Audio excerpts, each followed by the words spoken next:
Kenya marked its 62nd Jamhuri Day today, a celebration of our independence, our journey, and the resilience of Kenyans. Tonight, we unpack for you how the feat was observed here in Nairobi and across the counties. But, as is tradition, before that, the highlights.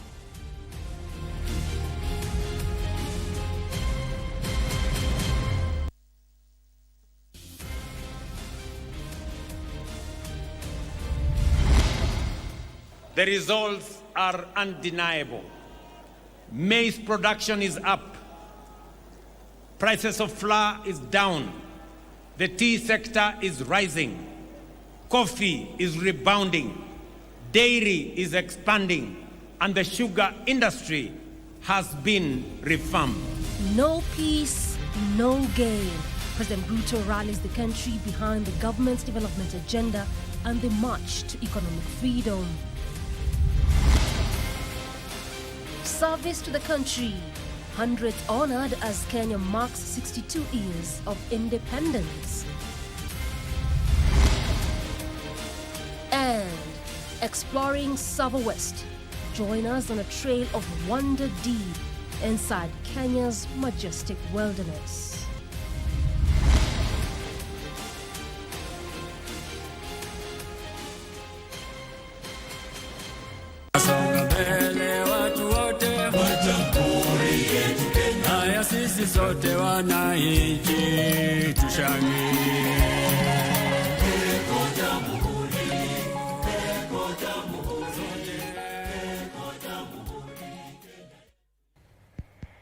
Good evening and welcome to this live broadcast on this 12th day of December 2025, Jamhuri Day in our country. This is Easy Friday. I'm Doreen. Arange Byronabule is our sign language interpreter. We begin on that note where President William Ruto now says Kenya is yet to attain economic freedom even as it marks 62 years of independence. While presiding over the Jamhuri Day celebrations at the Nyayo National Stadium, the president, however, said to realize development, the country needs lasting peace, security and stability.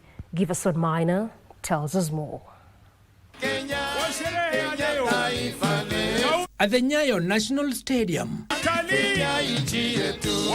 President William Ruto arrives to lead Kenyans in celebrating the 62nd Jamhuri Day. In the darkest days when it was dangerous to speak, brave Kenyans spoke.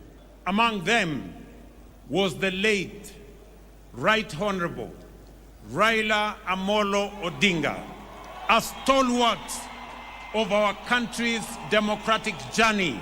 Here, the head of state sustained his newly found narrative of moving Kenya to the first world. When he took the oath of office, Mzee Jomo Kenyatta warned us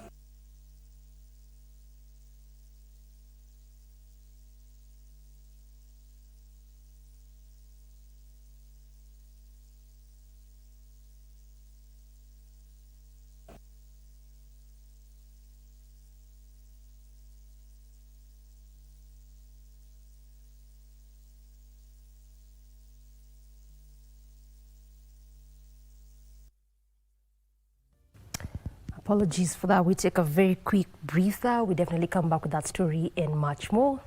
Stay with us.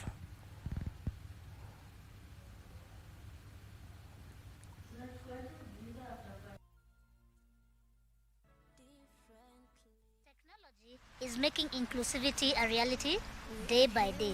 We hope that they will be encouraged, that people out there are actually innovating for them to make it more inclusive.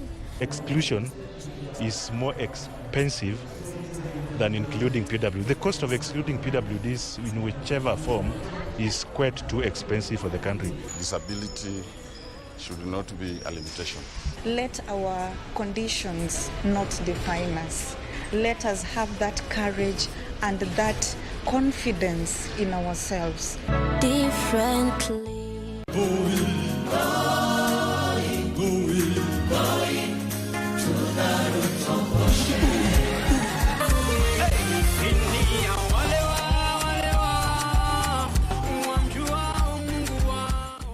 delve on a topic on spiritual maturity. There are many ways that people grow, and one of the ways to grow is also grow spiritually. But the Bible says when you go in the book of Romans, inasema as many as are led by the Spirit of God, now they become sons. Okay. So maturity inatoka from a child to a son. Okay. Christ stick closer than a friend. Wende upoe tu hati yako pale, and again akikwambia uende kwa mentor fulani, manze sikumika huko. Na huo mentor Kenya atakwambia wacha story mob, submit, skiza na God atakuhelp. You're not too young to know God, not too young. By the age of 12, Jesus alikuwa anachambua scripture.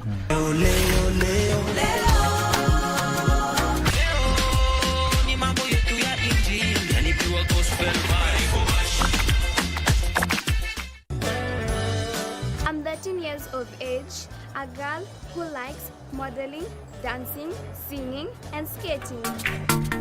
Have a really interesting story for you. Yes, we will be reading from this book.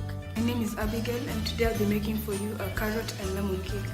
So this is my cake. My recipe is so easy. I hope you can try it at home. Back for Christmas, and we're gonna make a Santa Claus mask.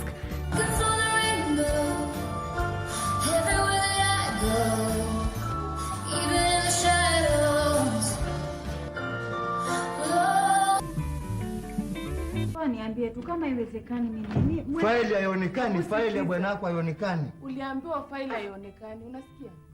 Na vile watu wananijua kama na pesa. Unajua pesa mimi ninazo. Nakupenda hivyo ukicheka. Asante.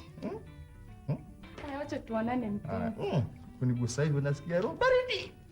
Nimeumia mguu, nimevunjika mguu. Natuma mke wangu aje achukue pesa na achukue faili hivi nipeleke hospitalini. Anakataa. Unataka nife unifanye nini? Because you give her suffer. Don't want to give her money. Zoa pesa za ubibi. From house. Zoa na pesa za ubibi. Yes. You kanyagia file. Jamhuri hii ndio wanatukuta nyuma. Tuenda songa mbele nao wanatukuta nyuma. Si ndio? Mhongo kila mahali hongo. Ukienda wapi hospitalini hongo? Mke wangu. Wiki hii kwenye Mkulima tunaangazia ufugaji wa samaki Makueni na kisha ubora wa kawi ya jua kule shambani. Karibu miaka 10 tangu nianze kutumia sola. Nilianza kutumia sola juu huku kwetu stima hakuna. Stima tumeomba stima tupate. Tukaamulia sola. Ungana nasi Jumamosi saa 10:30 hapa KBC Channel 1 kwa mseto kamili wa kilimo.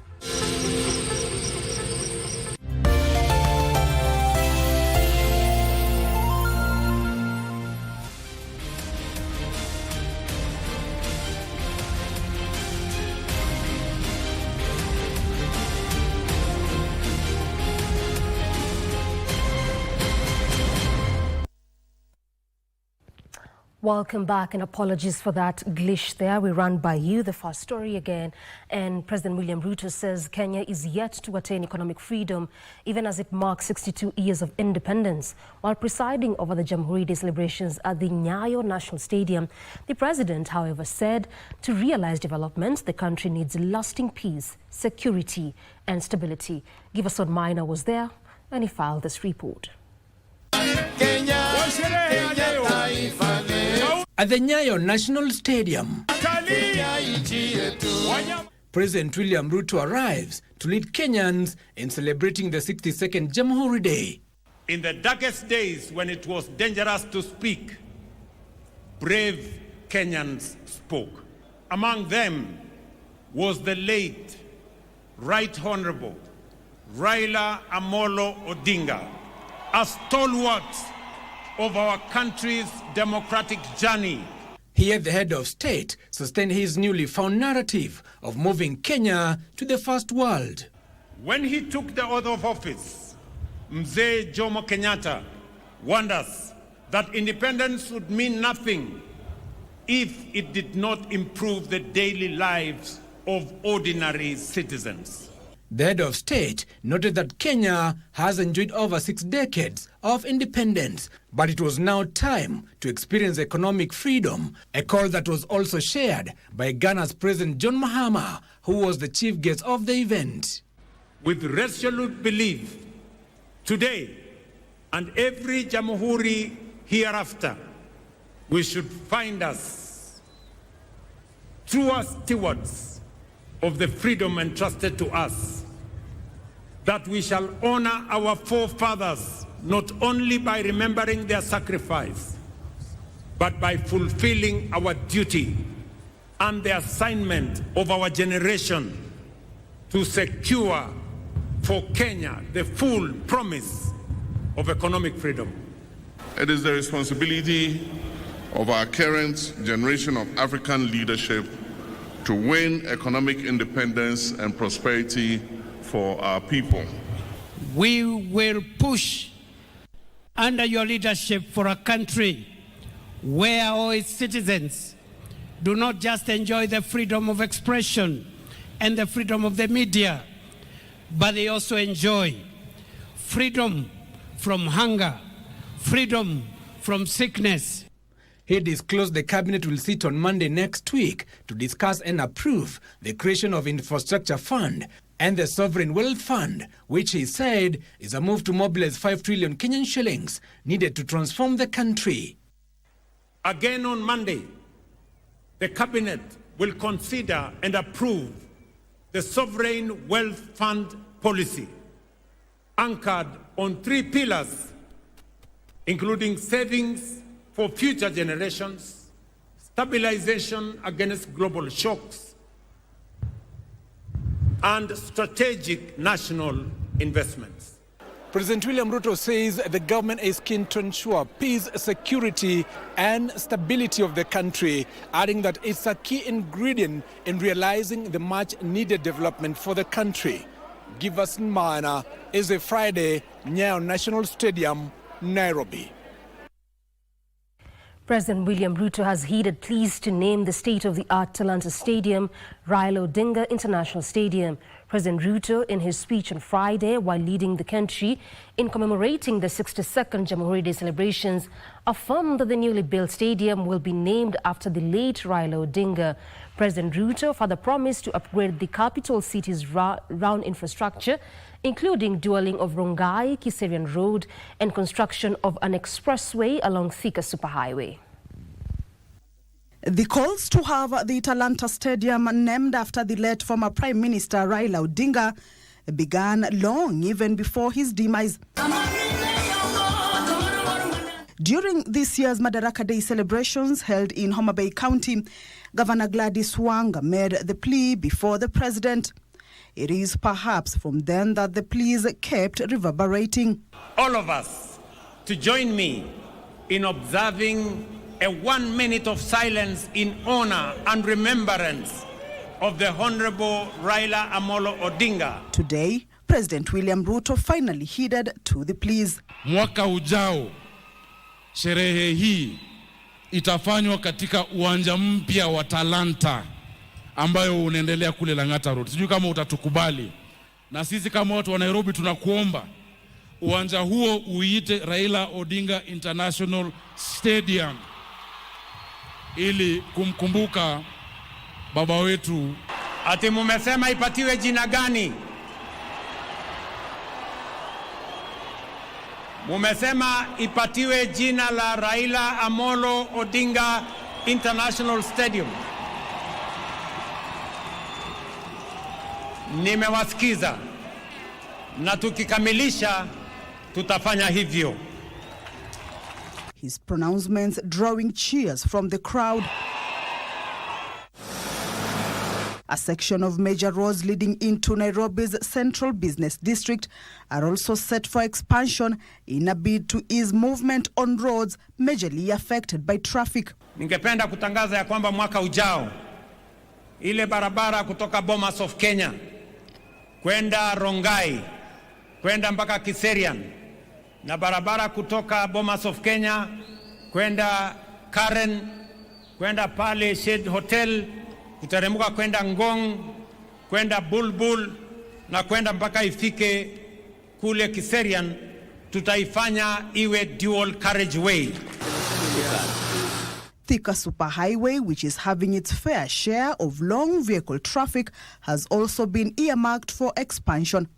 Ningependa pia kutangaza ya kwamba mwaka ujao vile tuko na expressway kutoka JKIA.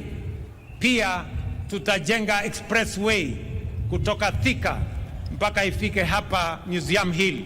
Ndio wananchi wale wanateseka na mambo ya jam, tuweze kuondoa jam ya sehemu hiyo. The Nyayo National Stadium will also get a facelift through the installation of a canopy to shield citizens from the scorching sun. Mimi nataka niwatangazie ya kwamba kuanzia Januari hii Nyayo Stadium vile tutaweka canopy. Hii ni mara ya mwisho wananchi kuwa hapa wakipigwa na jua. Tukisonga mbele, hii kiwanja pia itakuwa na kivuli. The president also noted that the standard gauge railway will be extended from Naivasha to Kisumu and to Malaba in the next 3 months. In February 2026, just in 3 months from now, we will begin extending the standard gauge railway from Naivasha to Kisumu and Malaba. And later in the year, extend the oil pipeline from Eldoret to Uganda, opening a new transport corridor with our neighbors. Kamchemenza for Easy Friday. Kenyans stand up in their numbers at the Nyayo National Stadium to celebrate 62 years since Kenya gained independence from colonialists. Many were keen on the president's speech, enumerating how he will steer the country forward economically. Development, we appreciate. We've seen roads, we've seen airports. I guess today it was tourism.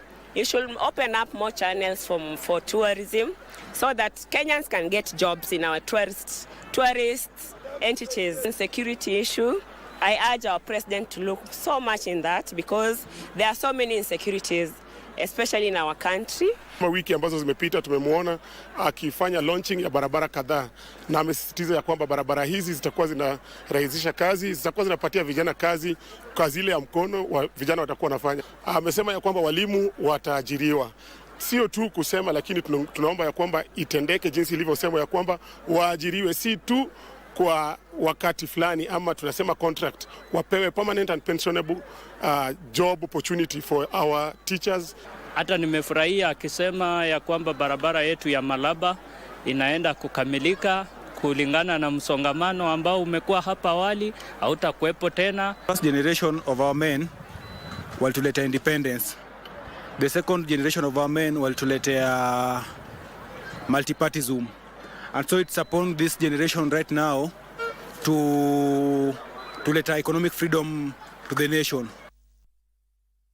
President William Ruto has conferred awards, decorations and medals to over 879 distinguished individuals in recognition of their outstanding service to the nation. The ceremony held at the State House, Nairobi, saw the individuals, among them Governor Patrick Ole Ntutu of Narok, musician Iyani, Kenya Army Commander Lieutenant General Keter David Kipkemboi, and sportsmen and women being featured in different categories, among them the Elder of the Golden Heart, Chief of the Order of the Burning Spear, and Order of the Grand Warrior. The ceremony honors individuals who have made significant contributions in various fields like public service, education, business, healthcare, and community development, sports, among others. Football visionaries, nurturing young talent and elevating the standards of both health promoters. Serving in Kiminini sub-county, he achieved Kakamega County Governor Fernandez Baraza wants the political class in the region to stop politicizing the multi-billion-dollar gold mining project in Kakamega, Vihiga and Siaya counties. Baraza, who led the county in celebrating this year's Jamhuri Day, said the project has the potential to transform the economic fortunes of the region and must be embraced. Achola Simon has the details. Kakamega County Governor Fernandez Baraza says his administration is keen on ensuring the letter and the spirit of the agreement between investor Shanta Gold Mining Company and the government is fulfilled to the latter. Tumekubaliana na serikali kuu ya kwamba wale ambao wanamiliki ardhi pale Bushangala, Isulu na maeneo yote ambayo yako na dhahabu watapewa compensation yao bila kusurutishwa. Pia tumekubaliana ya kwamba yule investor wetu ambaye ni Shanta Gold atatumia teknolojia ya kisasa kwa shughuli ya uchimbaji wa dhahabu. In Siaya County, the message was the same. County Commissioner Norbert Komora warned that the government will not tolerate a few individuals to jeopardize the gold mining process in Ramula. The government is due to get 70% of that gold. When it is mined, it is worth around 8 billion shillings. And we cannot allow it to just continue katika mikono ya watu wengine, ikiwa kaunti yetu ya Siaya tunaendelea kukaa katika ufukara na umaskini. In Kisumu County, County Commissioner Benson Lepar-Morijo promised to decisively deal with criminal gangs. Lepar-Morijo noted the gangs are operating in major markets within the city and at the bus park, and assured that the authorities are investigating the spate of insecurity. Wanaanza kufanya mambo ambayo sio sawa. Kwa hivyo tutaruhusu mtu yeyote kuleta furugu katika Kibuye ama Oile Market ama bus park, na mwenye atakosa basi sheria itachukua mkondo wake. The law will take its course. Still on security, Homa Bay County Commissioner Ronald Mwiwawi is warning of the emergence of machete-wielding gangs in the county. He warns that no one will be spared regardless of their position in government or political circles. Na naomba kabisa tuwapende maaskari wetu na tuachie maaskari wetu wapate kufanya kazi yao. Askari wako ndo wamepatiwa mamlaka ya kubeba silaha ya kuchunga watu. Na kama we raia unataka pia upatiwe mamlaka ya kubeba silaha ya kuchunga watu, nenda ujiunge na kikosi cha polisi, nenda ujiunge na kikosi cha jeshi. Panga sio silaha ambayo inaruhusiwa na serikali. In Busia County, Governor Paul Otuoma is promising to weed out corruption in the region.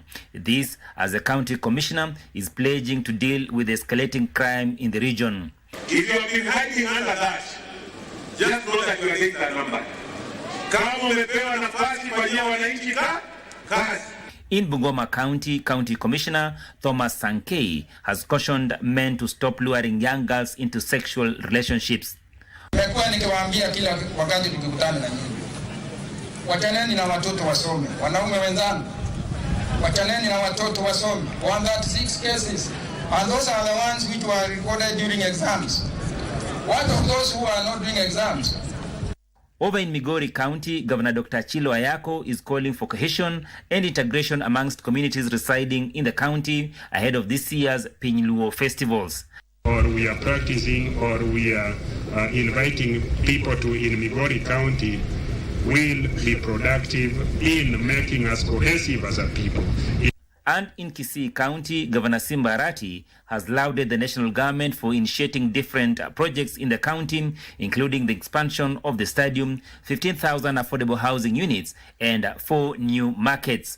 During my visit, or recent visit to State House, President William Ruto pledged a flyover of daraja 2 to daraja 1.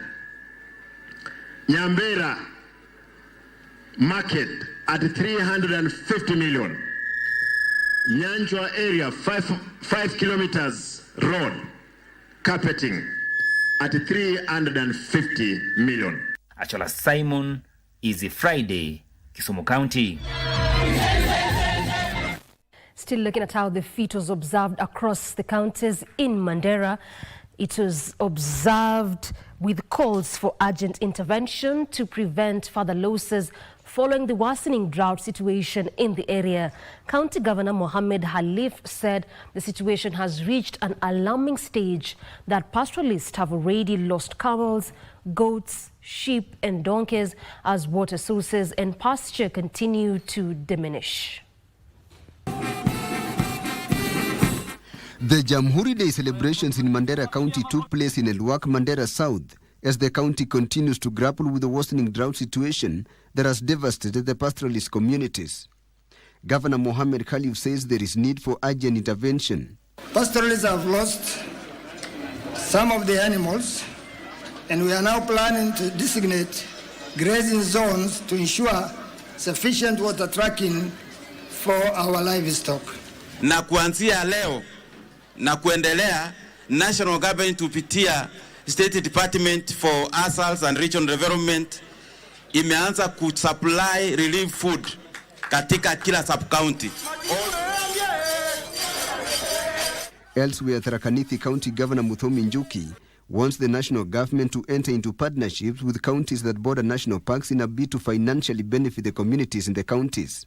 We have asked the president that when he's considering the other counties that have national parks for partnership, juzi nimeona amefanya partnership akapea watu wanaitwa Kajiado. Kajiado wamepewa Amboseli National Park. Hata niliona Mbiuku huko na sijui kama alikumbusha rais pia tuko na park. The County Commissioner David Gitonga said the administration has rolled out a monitoring campaign to deal with the rising cases of teenage pregnancies. Wewe ukitaka mtu utafute mtu ambaye ni 18 years and above. Kama unataka hiyo maneno. Si ni kweli? Tunaelewanwa. Sasa wewe ujue hata mzazi kama wewe mtoto wako chini ya miaka 8 atakuwa na mimba, hata wewe utatuelezea imetoka wapi.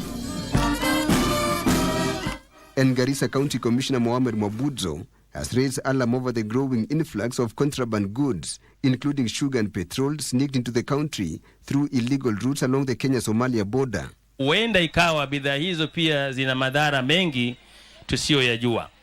Kuwa ni rahisi sukari, lakini huenda rahisi ikaja ikawa gharama zaidi kwa afya yetu. In Mombasa, County Commissioner Mohamed Nur has assured residents and thousands of holiday makers flocking the coastal city of enhanced security as the festive season kicks off. Na tumeweza kuhakikisha kwamba Mombasa iko salama. Tutazidi kushirikiana kuona kwamba usalama katika Mombasa iko hali ya juu na hakuna mkora ambaye atajaribu kutuzuia kufanya kazi na kulinda wananchi wa Mombasa. Tilio Marco for Easy Friday.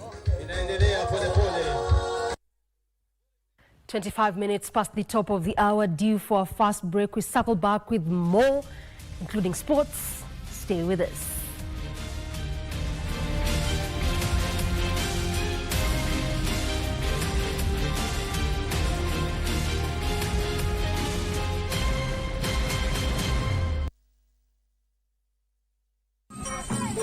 This December, Migori comes alive. The 5th edition of the Pini Luo and Migori Cultural Extravaganza 2025 is here. The theme, Luo Unity in Diversity, harmonizing and institutionalizing our heritage. And ahead of the grand celebration, the Migori Cultural Extravaganza lights up the county from the 10th to 11th December. Then, from the 15th to 17th December, Pini Luo brings the power of Luo heritage, a movement founded by the late Right Honorable Raila Amolo Odinga, championing unity, cultural pride, and transformation across the region. Migori Extravaganza, 10th to 11th December at Makuyu Primary, and Taranganya for other communities including the Luya, Kuria, Kisii, Somali, and Suba. Join us in Migori where culture unites, identity empowers, and the Luo spirit shines.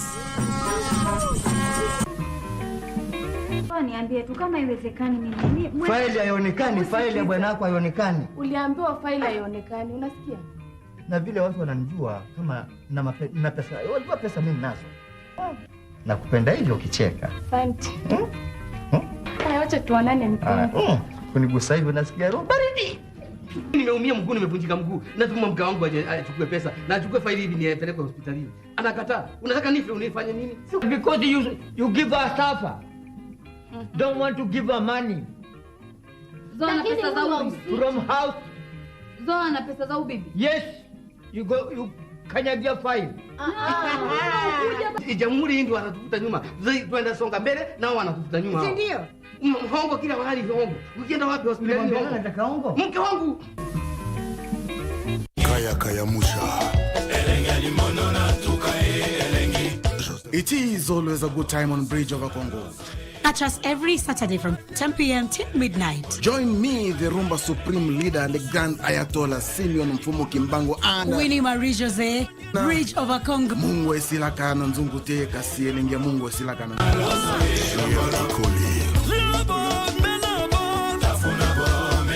Chumvi huyeyuka chunguni, lakini ladha yake hubakia.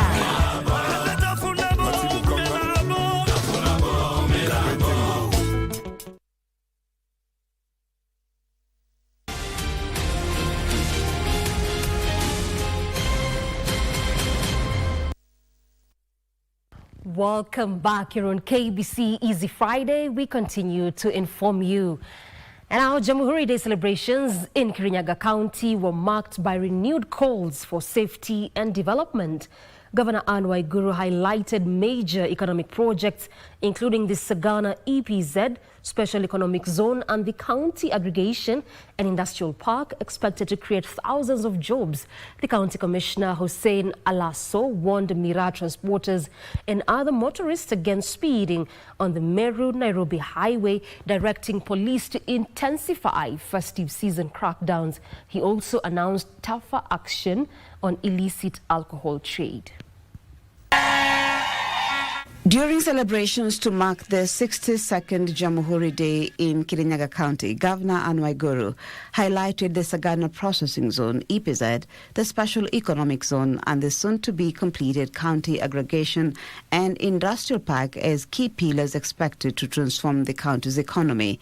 The projects are projected to create over 10,000 direct jobs and 170,000 indirect jobs, boosting tourism, logistics, and agro-industry. The Sagana Industrial City, comprising of Export Processing Zone, Special Economic Zone, and County Aggregation and Industrial Park. I have said many times, once this project is complete, it will secure about 10,000 jobs directly for Kirinyaga people and about 150,000 or more jobs indirectly for our farmers. Commissioner Hussein Alasso issued a stern warning to Mira transporters and other motorists speeding along the Meru-Nairobi highway, directing traffic officers to intensify crackdowns throughout the festive season. Tutaweka msako tuhakikishe ya kwamba hii barabara iko na usalama kutosha. Tunaumiza madereva tufate masharti na kanuni za barabara, la sivyo tutawakamata bila nimesema tu. In Nyeri, County Commissioner Josephat Biwott raised concern over rising suicide cases, with the county losing at least 10 people each month. Nyeri has also recorded 70 fires and 76 road accidents in recent months. So vijana wetu tutakuwa na shida. Reason moja hao wanachinyonga ni kwa sababu ya hii dawa na hii mambo ya bombe, na imeaffect sana. Nimekutana na wamama wengi sana hapa, hii muda ya wiki moja nimekuwa, wanasema kuna wenye wanaamka tu asubuhi wanaenda kukunywa, alafu wanaleta shida nyumbani. Hata hawezi kumpa mama nafasi ya fanya kazi yake. Mambo ya kelele, mambo ya vita, hiyo yote tutatengeneza. In Kajiado County, celebrations saw a low turnout, with Governor Joseph Olelenku urging Kenyans to embrace cultural diversity and unity. My dear brethren, the freedom for which our independence leaders paid the ultimate price to realize makes our country what it is today, a free land and a home to everybody. As Kajiado, we have on first-hand basis experience and enjoy the power of unity and diversity, a good reason why our county is shoulders higher than others on many parameters that measure a people's peace, progress, and prosperity. In Nakuru, the County Commissioner, Dr. Layford Kibara, has put cattle rustlers in Subukia on notice, warning that those behind the rising cases of livestock theft will face the full force of the law. Kibara said thieves have resorted to slaughtering animals in the pens and selling uninspected meat to local butcheries. Mwizi ule anaiba hata kama inaenda Nyandarua. Kuna ule anashirikiana na yeye wapi? Hapa. Sasa ndisi si wa hapa. Nataka kuongea na County Commissioner wa Nyandarua. Wafanye mkutano moja tu hapa. wale wanachinja hapa, wanauza pale, tupate kujua wanapeleka wapi. Na pia tumesikia hiyo maneno ya wizi wa mifugo, na hiyo tumeongea na county commissioner so that tutaongea na wakubwa pale wa security at the national level tuweze kuoperationalize hizo police posts zenye zilikuwa zimefungwa. Maria Ambo reporting for Easy Friday. The 62nd Jamhuri Day national celebrations, presided over by President William Ruto at Nyayo National Stadium in Nairobi County, had all the hallmarks of a carnival befitting the occasion. This year's Jamhuri Day saw 230 police officers who returned from Haiti being honored through a parade before the head of state, amid lots of commendation for a job well done in keeping peace in the Caribbean nation. Entertainment was also available in plenty, as Kasichana Masha reports.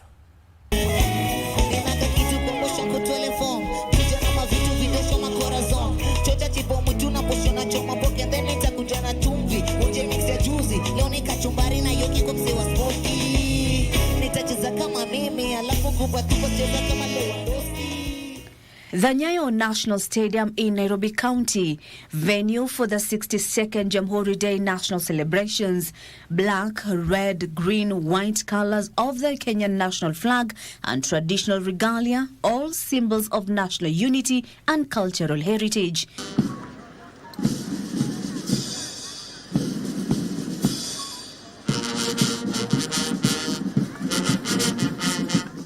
After the arrival of the President William Ruto, the festivities officially kicked off.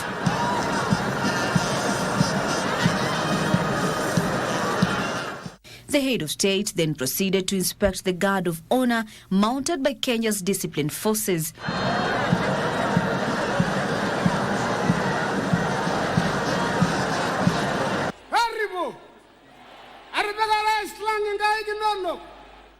As per tradition, prayers followed.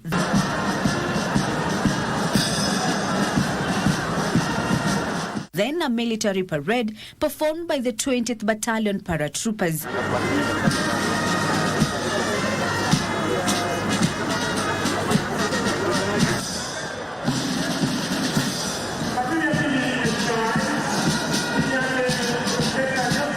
.230 police officers who returned from Haiti were honored through a parade.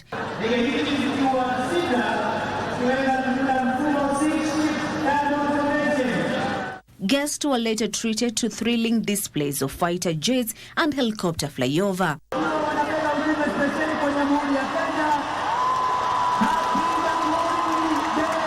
Kenya's musical prowess was evident in this year's Jamhuri celebration when local artists took to the stage with secular and gospel songs, sending the entire stage into a frenzy mode.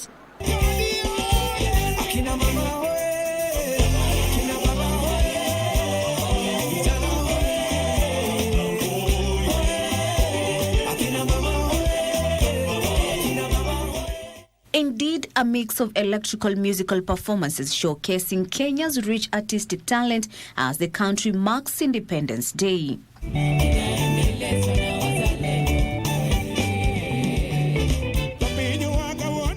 Kasichana Masha, Easy Friday.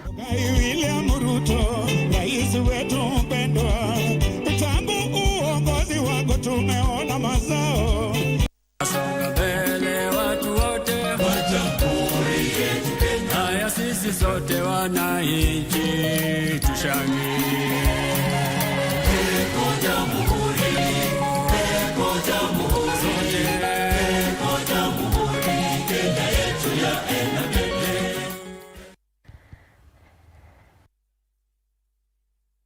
It had 62 years of marking Kenya's independence away from the whims of the colonial master, something to celebrate of our resilience as a country. Happy 62nd Jamhuri Day. And away from that, from hosting the majestic views of the iconic Chulo Hills the famous Shetani lava flow and serving as home to the Big Five.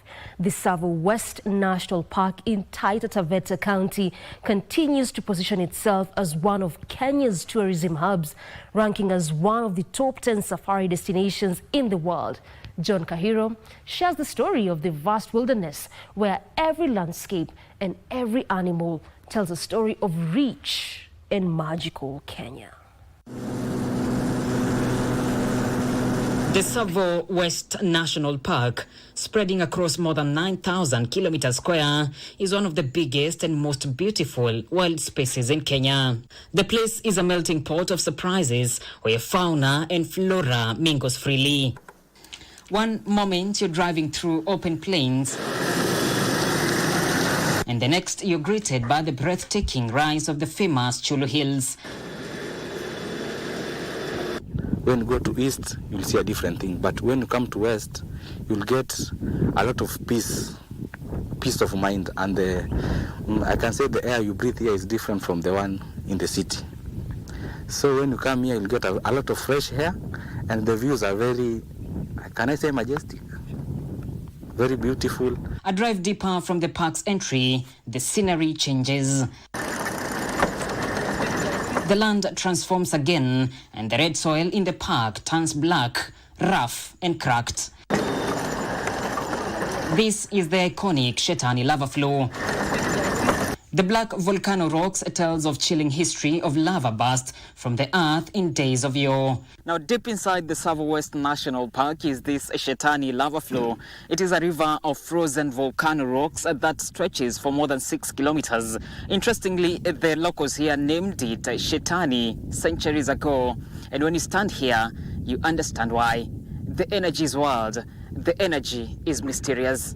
There were Italians who were living just around here, and then they call it, this is because they believed that in moto ni ya shetani, so wakaita the devil's lava. In Swahili inaitwa Shetani lava, so iko family known as Shetani lava. Tsavo West National Park also gives a beautiful glimpse of one of the most important water sources, the Mzima water spring. From a distance, it looks like a small stream, but as you get closer, the enormous water volume welcomes you here.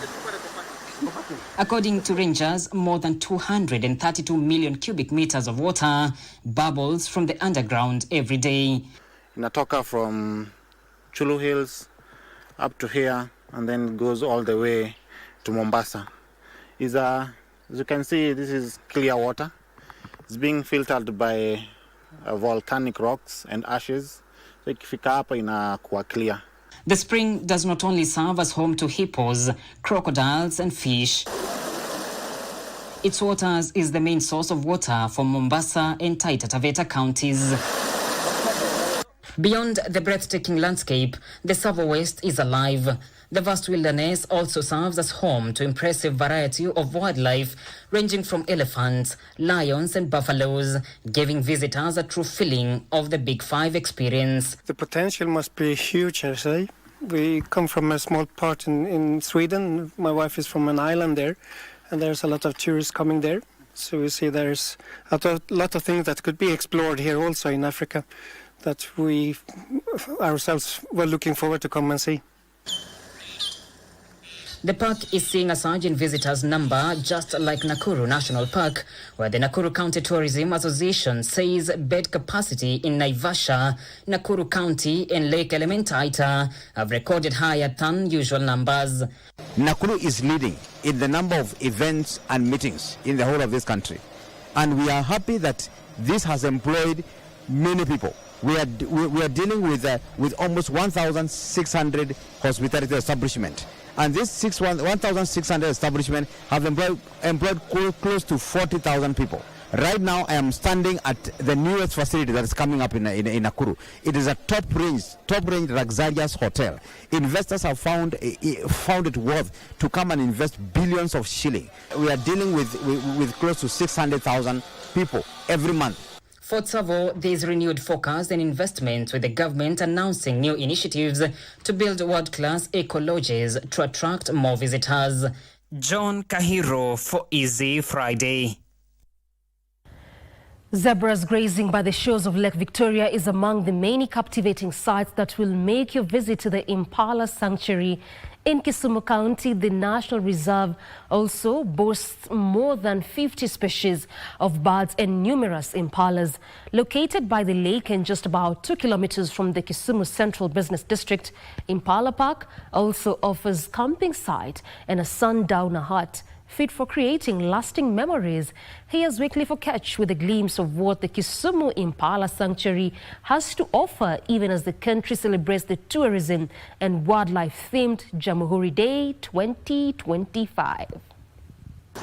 Known for its large population of impalas, the Kisumu Impala Sanctuary offers more than just an opportunity to connect with nature. Here, the sight of free-range wild animals like the zebras grazing by the shores of Lake Victoria, unperturbed by the happenings in their surroundings, will definitely leave you with a lasting memory. And if you stay around till dusk, you are more likely to gaze at the hippos when they come out of the waters to graze.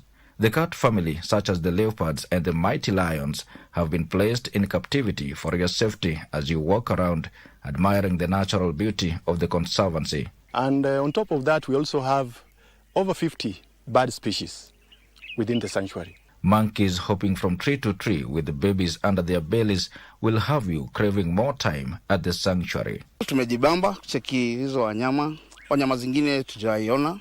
Like a jackal, I've never seen a jackal, but I've nimepata opportunity ya kuona an animal kama hiyo. So nipo hizi vitu kumbe ziko Kenya. Also loved the ostrich and how majestic she was, how she was running. And in fact, she was even posing for us so that we can take pictures. The Kisumu Impala Sanctuary is more than just the wildlife, as it also boasts numerous camping sites fit for family picnic and other group activities such as team building for as low as 300 shillings per head for Kenyan adults and $25 for internationals. We provide kitchen services at the campsite with electricity and water all intact. We also have washrooms, so you can come with your tent, you can come with your family, you can camp there, you can do your nyama choma, you can have your drinks and relax in a very serene environment like this. Just next to the State Lodge camping site, you will find a sundowner hut overlooking the Kisumu port as well as the Kisumu International Airport. Moses Odhiambo, the chief warden at the sanctuary, is challenging Kenyans to utilize the country's natural settings such as the Kisumu Impala Sanctuary to connect with nature and support conservancy efforts, sentiments shared by Kenyans who toured the sanctuary as the country marked the 62nd Jamhuri Day celebrations under the theme Tourism, Wildlife and Meetings, Incentives, Conferences and Exhibitions, MICE. Come to our sanctuaries to visit our parks and reserves across the country, and more so to Kisumu Impala Wildlife Sanctuary, where we have quite a number of species to see. We don't have to wait for those people to come from far to come do the tourism in Kenya. We are the people to do this. We are the people to enjoy this thing. Amani Aja say. For Channel 1, I am Wycliffe Oketch.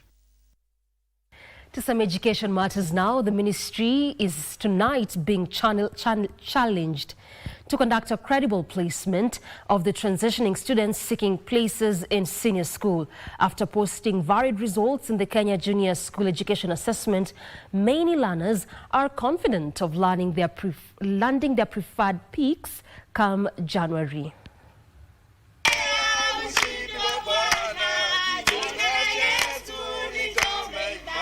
Speaking in Kerugoya, Kirinyaga County during the school's results briefing, Kerugoya Good Shepherd Academy Director John Mutonge said that learners across the country undergo the same curriculum and hence the need to be accorded equal opportunities during senior school placement. We tell the government to consider the performance of runners equal, whether they come from public schools or private schools, they are Kenyan children.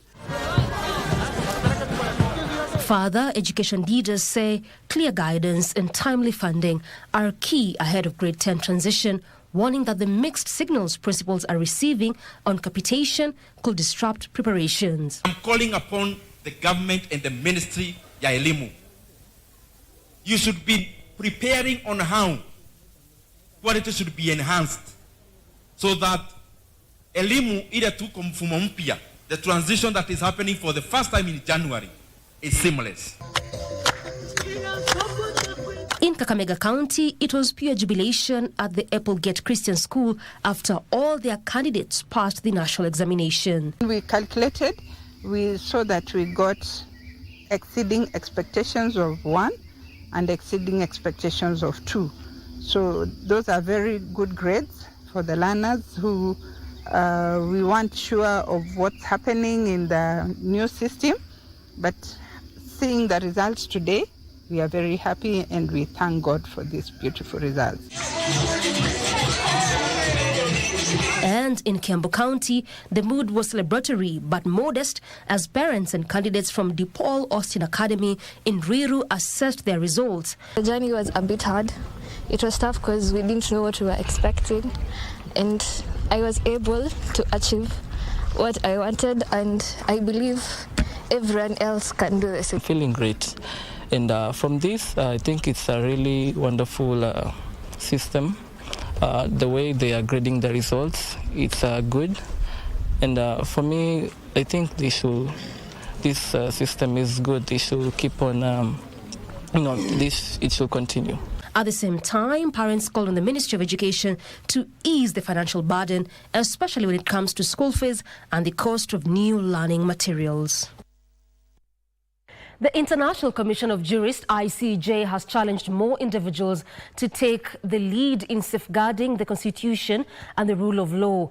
ICJ made the call on Thursday night during an award ceremony where Dr. John Haminwa was feted as the Jurist of the Year 2025 for his outstanding performance in the legal profession that has spanned over 6 decades. Dr. Haminwa was hailed for his lifetime courage and faith with the law and suffering during the colonial era in the fight for justice. During the ceremony, the Commission also introduced an inaugural award, Vanguard Warrior Award, bestowed on Busia County Senator Okia Omtata for his relentless passion for defending the law and for his many public litigations. ICJ stated Omtata was being recognized for championing human rights over the years and for being a person of unquestionable integrity in the society. I would like to make this point to Kenyans who are in legal profession and who are in government. When it comes to staffing your offices, giving jobs to people, try to make sure that you are sensitive to tribalism. Try to make sure that you recruit people from all corners of the country. That power of the judge is a power I pray for every day, that it may be exercised judiciously so that the promise of the Kenyan law can be enjoyed by all of us. Universality does not demand uniformity. It does not erase cultural diversity or legal pluralism. Instead, universality establishes a simple limit shared across all societies.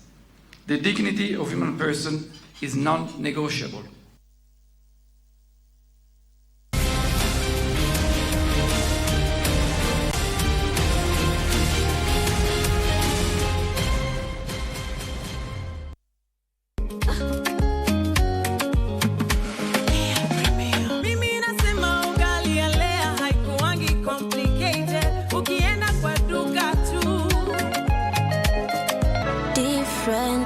Technology is making inclusivity a reality day by day.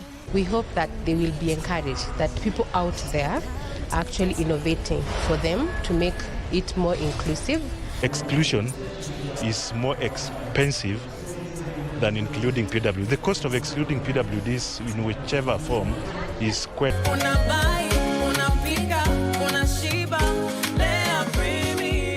Lea Premium Flour, nurturing the world.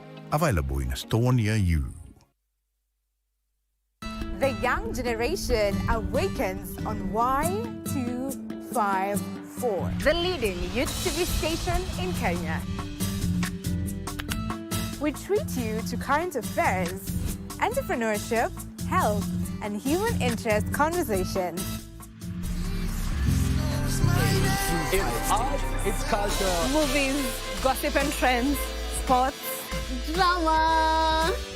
We bring you a vibe like no other, straight to your living room. to keep you informed, inspired, entertained, and most of all, refreshed. We are such a vibe. Y254. Imagine.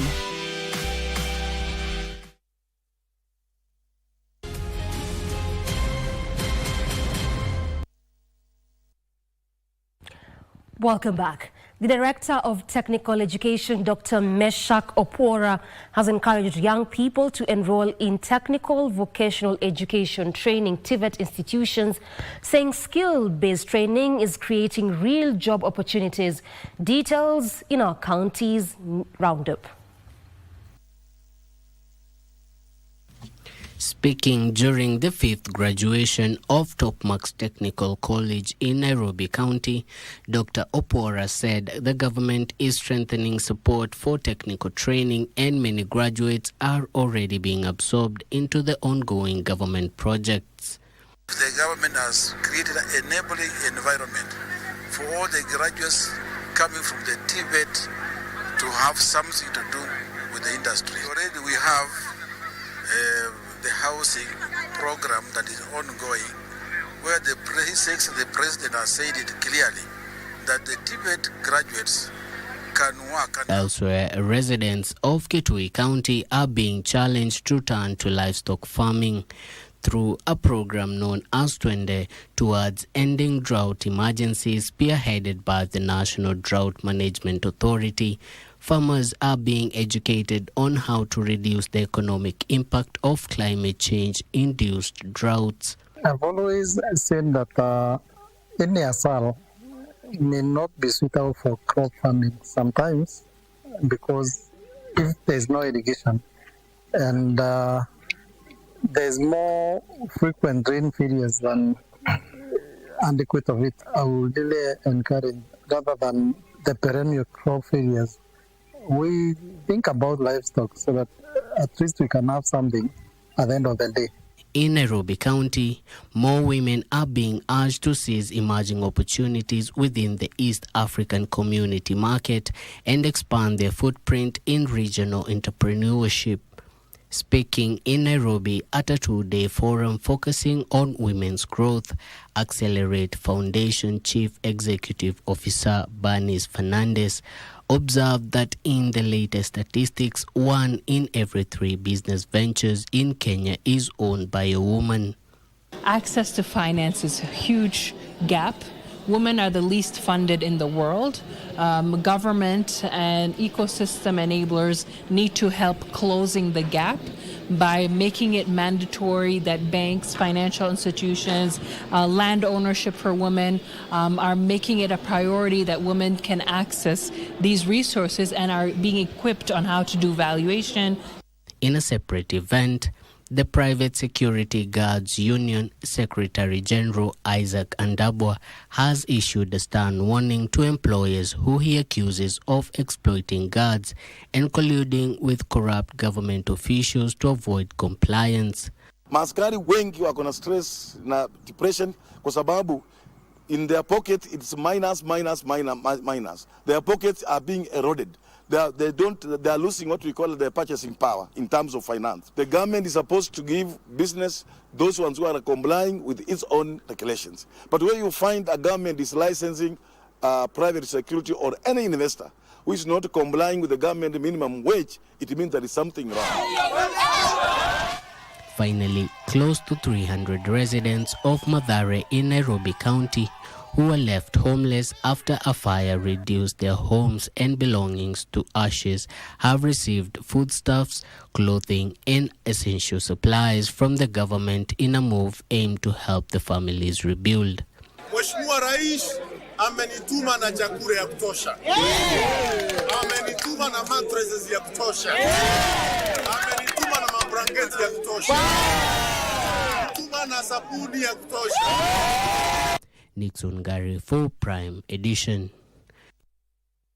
to our weekly Friday feature, Savage Netizens. Scouts and climate activist Trufena Muthoni's act of hugging the tree for 72 hours to advocate for the environment left keyboard warriors typing and deleting. Typing and deleting. The savage netizens who would rather scroll on their phones the entire day were left bumfuzzled watching a young girlie choose to hug a tree instead. The comment section was absolutely lit, as Teresa Mutai reports.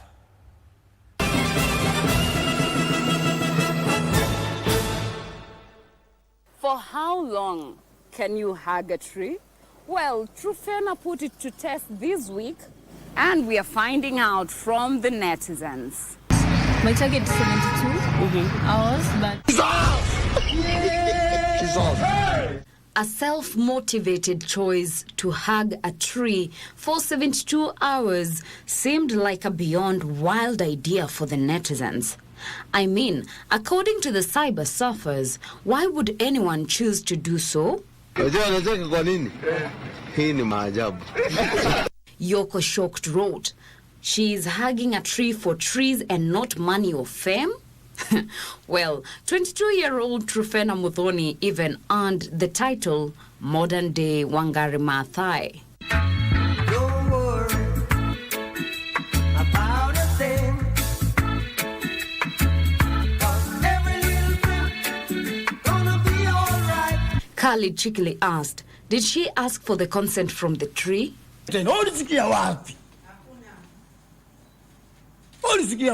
Dr. Wanjiru's sentiments?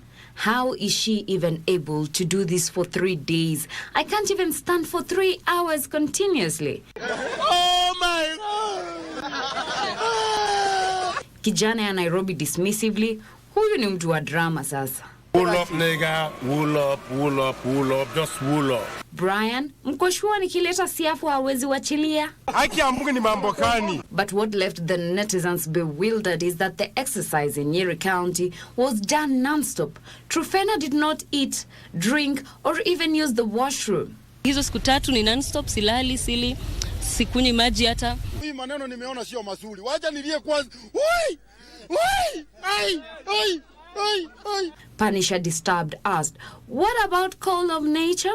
Na nitajaribu sana kujirestrain. I will try kujirestrain. Max with surety commented she is definitely going to relieve herself at some point. Get out!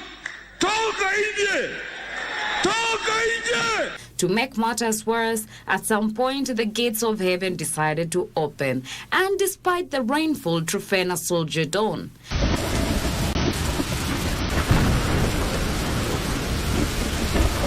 Dope boy cheekily chipped in. Akona bahati kulinyesha akakojua. Sasa ulikuwepo? Ulikuwepo? Some concerned for her at the time when it was heavily pouring asked, na akiweza pigwa na radi? Artist responded, mwendo anaumaliza. Mwendo nimeumaliza, mwendo nimeumaliza, mwendo nimeumaliza, imani nimeilinda. But Nairobi Cycle's only confusion was anapenda miti. Allah! Allah! Allah! Soon the hours actually ticked away and she emerged victorious and set a new world record of completing the 72 hours of hug a tree exercise. They will not believe! They will not believe! Kenyans in their numbers arrived at the location to offer moral support and celebrate this brave, if not extreme, act. Makofi. Random thoughts, and just like that, a new world record. It's an honor to have such a citizen. Yes! Yes! Well, since as we wait for the Guinness Book of World Record, we should celebrate Trufena, the scout and climate activist, with this banger. So what you telling me now? Who's that girl? Who's that girl? What's poppin'? That girl, there's no stopping. What's coming? Feeling the energy, adrenaline rushing. Real talk, now real talk, they wanna know. Well, that's it for us. Catch you next week on Savage Netizens. For Easy Friday, I am Teresa Mutai. Who's that girl? Who's that girl? What's poppin'? Bad girl, there's no stopping. What's For how many hours would you hug a tree? 24, 48, 72, like Shofena, 96 perhaps? What is that one thing that would remember you for? That's your question to answer. All right, moving on. To My Culture tonight, we explore how the Ilchamas community of Baringo is balancing long-held wedding traditions with the realities of modern life. Even as education, religion and human rights awareness reshape social norms, Ilchamas wedding remains one of the strongest expressions of cultural identity. A ceremony in Baringo South reveals how the community is preserving its heritage while embracing a new way of life.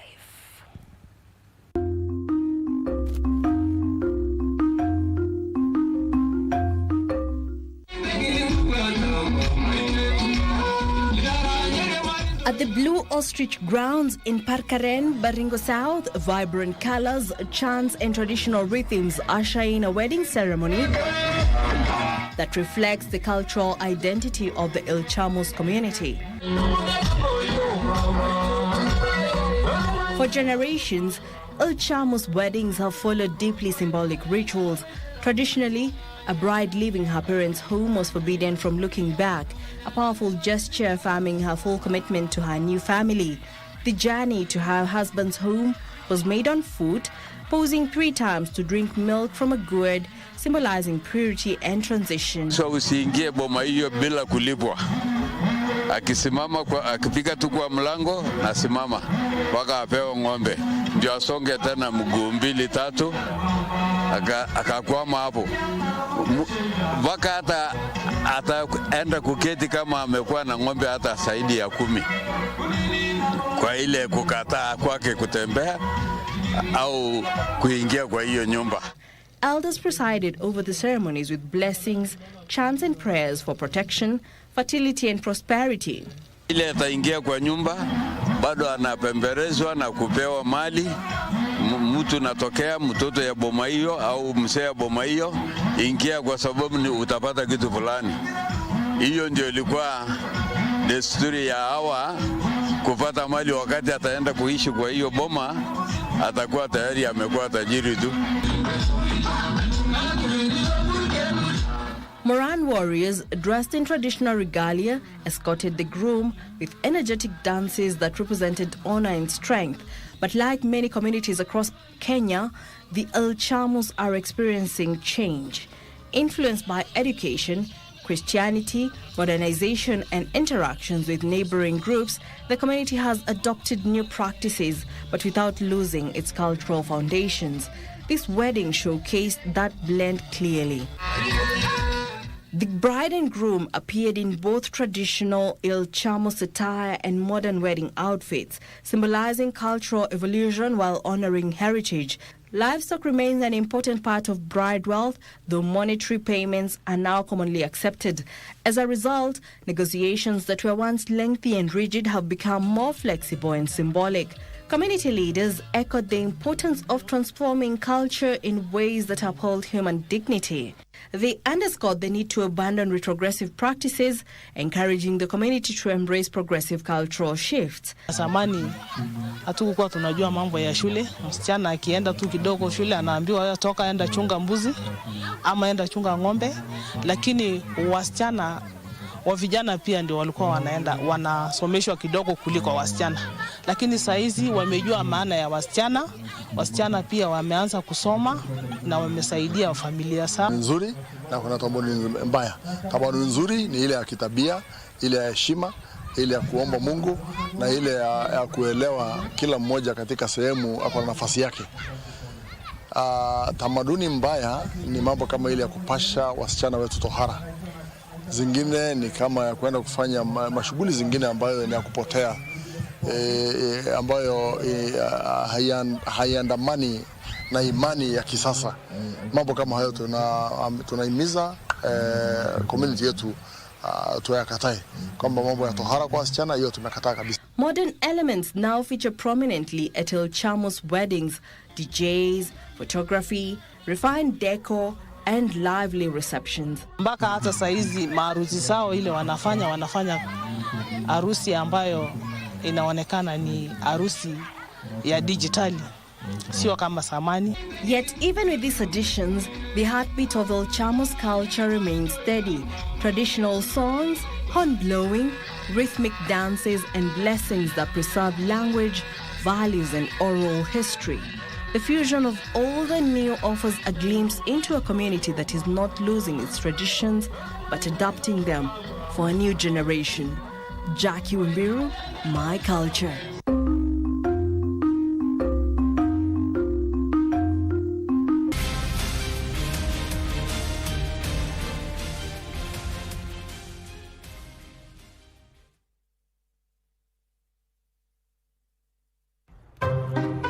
For charity, dial *419 hash.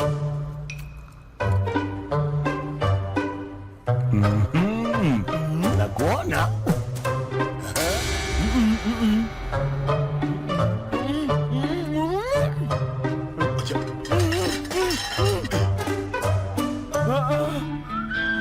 Kuja hivi sasa.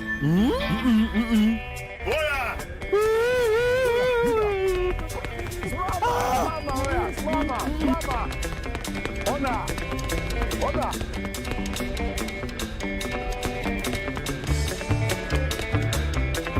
Man! Mama tu! Moja!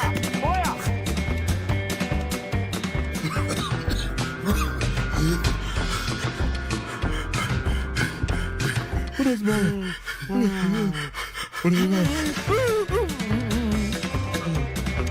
Buddha! Siku umedial *419 hash. Chika.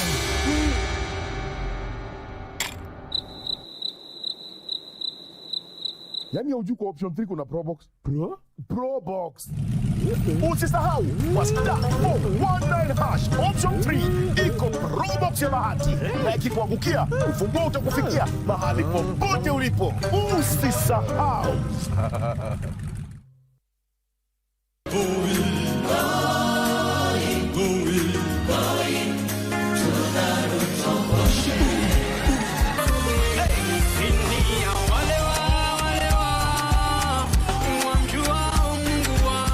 We want to delve on a topic on spiritual maturity. There are many ways that people grow, and one of the ways to grow is also grow spiritually. But the Bible says when you go in the book of Romans, inasema as many as are led by the Spirit of God, now they become sons. Okay. So maturity now toka from a child to a son. Okay. Christ stick closer than a friend. Wenda upoe tu hati yako pale, and again, akikwambia uende kwa mentor fulani, manze sikumika huko. Na huo mentor Kenya atakwambia watch a story mob, submit, skiza, na God atakuhelp. You're not too young to know God, not too young. By the age of 12, Jesus alikuwa anachambua scripture.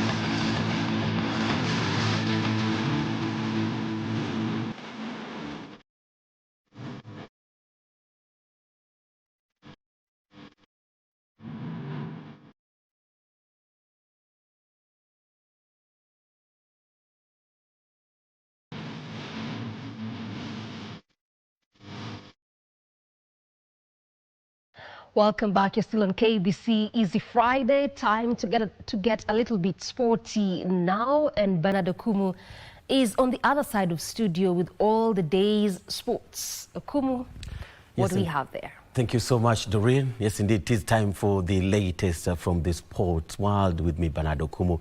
Let's begin with good news where Harambee Starlets head coach Beldino Demba has been conferred with Moran of the Burning Spear MBS, headlining a list of famed sportsmen and women bestowed with state commendations by President William Ruto during this year's Jamhuri Day celebrations. Beldin, who guided the national women's soccer team to the 2026 Women's Cup of Nations, was awarded the MBS else.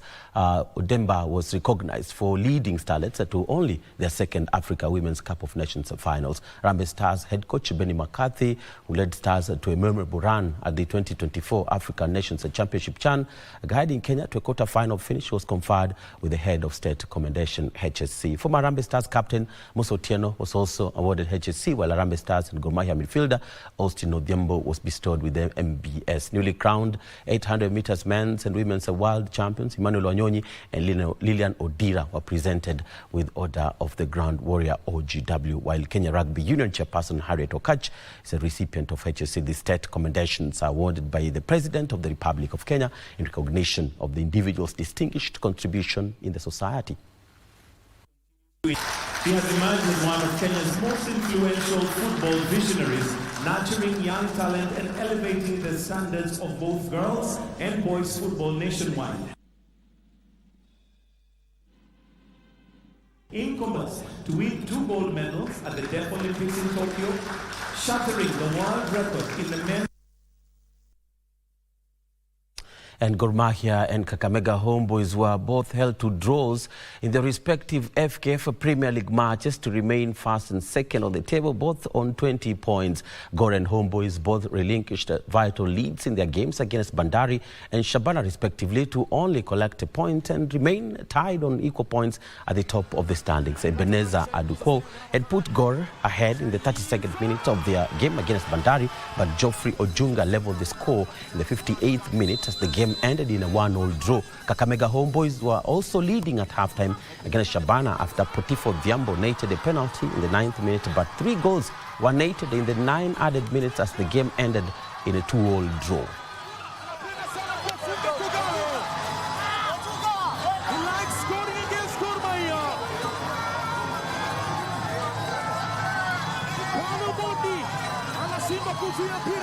Kutokwenda kwenye nyavu zake zile. Geoffrey Ojunga once again against the Giants Kogalo. He scores.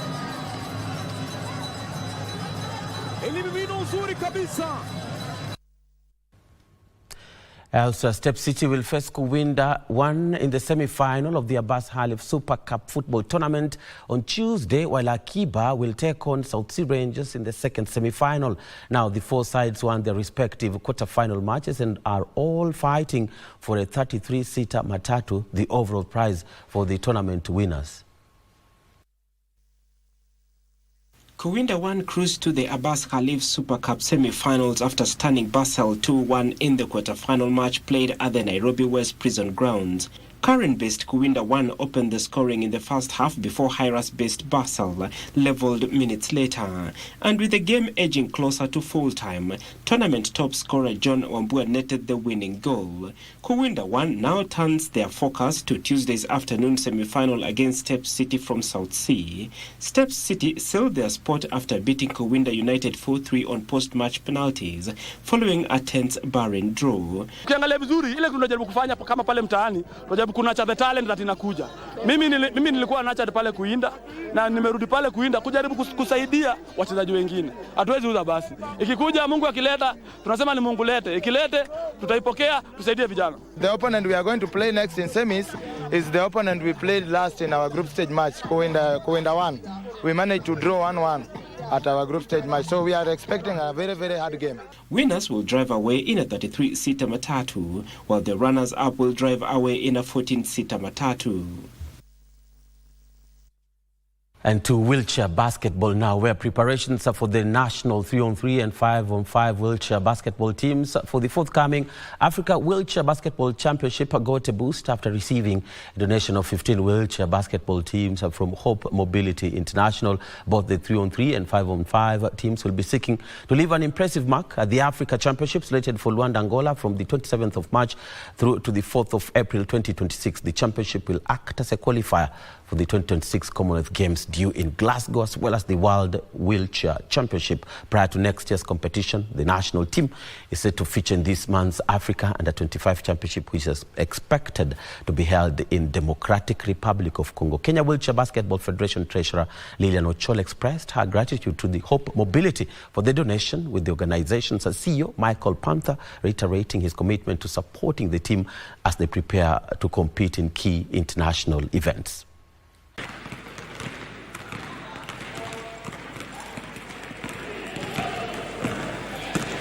Kwa government tunaomba tafadhali, vile tunafanya selection hapa, tuende tuwakilishe Kenya nchi ya nje. Tunaomba kama mnaweza kutusaidia, hata kama mlisema camp ilitolewa, lakini sisi wenye tuko na ulemavu tuko na challenges mingi, so mnaweza tu mkatusaidia, mtuweke kwa camp, players wetu wapate nguvu ya kwenda kucheza huko nje, at least wakilishe Kenya, na wakirudi warudi na matokeo mazuri. Hii wheelchair inakuanga very expensive ya kucheza, so ni ngumu sana kuipata, na wakituletea hivi tuko wengi, watu kwa wachezaji wengi, so wakituletea at least mtu atakuanga na at least hiyo nafasi ya kucheza. At least utaenda nyumbani, utakuwa unakuja kucheza and then unapata hauna wheelchair, so unapata all the time una train na wale wengine. I love adaptive sports because they give people with a disability a chance to participate in all the sport. You know, you can do basketball, you can do rugby, you can do tennis. You know, so it just so I'm really a big supporter of adaptive sport. I myself, I do racing, so I have a racing chair, and I'll go and participate in a lot of marathon back in the US, and so I have the heart of studying some of this sport here. And basketball is a world sport, it's played all over the world, and so we are trying to invest in that, make sure that every person here who is able can participate in wheelchair basketball. And further afield, Celtic conceded 3 goals in a horror Europa League first half against Roma, as Wilfred Nancy became the first manager of the club to lose his opening 2 games amid a turbulent 8 days in charge. Lyon, Freiburg, Porto, Aston Villa and Nottingham Forest were the other winners of the Europa League matches played last night. Well, that's it from me. Thank you so much for watching. I'm Bernardo Kumu. Let's do this again tomorrow on Legends Edition. Have a lovely evening. Thank you very much, Bernard Okumu. And indeed, from the promise at independence to the realities today, Kenya is a country in motion. 62 years later, happy Jamhuri Day. That's all the time we had for you tonight. This has been KBC Easy Friday. I'm Doreen Arange. Byron Abuli has been our sign language interpreter. Good night.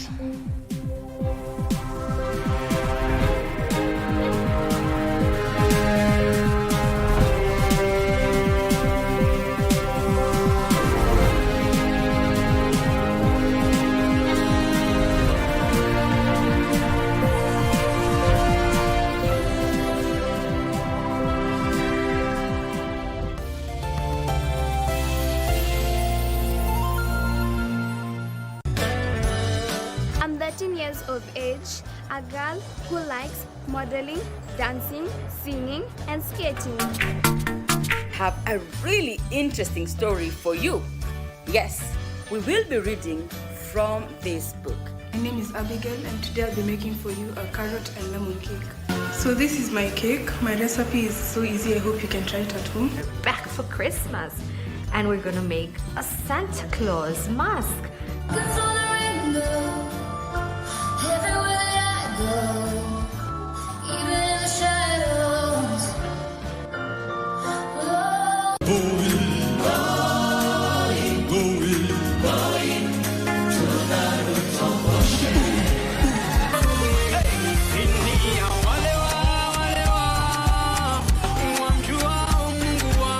We want want to delve on a topic on spiritual maturity. There are many ways that people grow, and one of the ways to grow is also grow spiritually. But the Bible says when you go in the book of Romans, inasema as many as are led by the Spirit of God, now they become sons. Okay. So maturity inatoka from a child to a son. Okay. Christ stick closer than a friend. Wenda upotua hati yako pale, and again, akikwambia uende kwa mentor fulani, manze sikumika huko. Na huo mentor Kenya atakwambia wacha story mob, submit, skiza, na God atakuhelp. You're not too young to know God, not too young. By the age of 12, Jesus alikuwa anachambua scripture.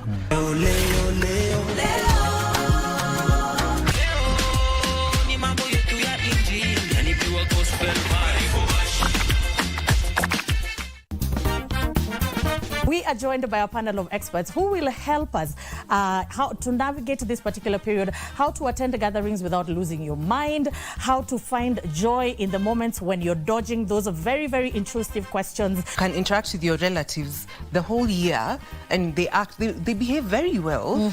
And then when it comes to Christmas time, they start exhibiting the gluttony you only read about in the Bible. Oh, wow. You don't have to drink alcohol to celebrate. You don't have to. You can have fun. I don't know who you think you're talking to. Thing of taking a new girl every Christmas to your family so that now it is our responsibility to fix our faces. We're like, oh. So let's arrive on time. Another one is leaving on time as well. You know when to leave.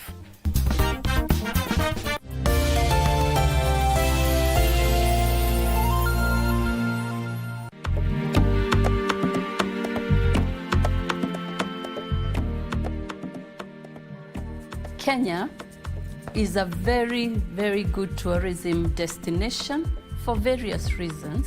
We have products that very few countries have in the world. The product we have is authentic, is unique. Our rich culture is another competitive advantage. And travelers want to come and see authenticity, people's origin, their beliefs, their cultural heritage, and when we package that, it's quite attractive. We only need to market and make our products known out there. In that regard,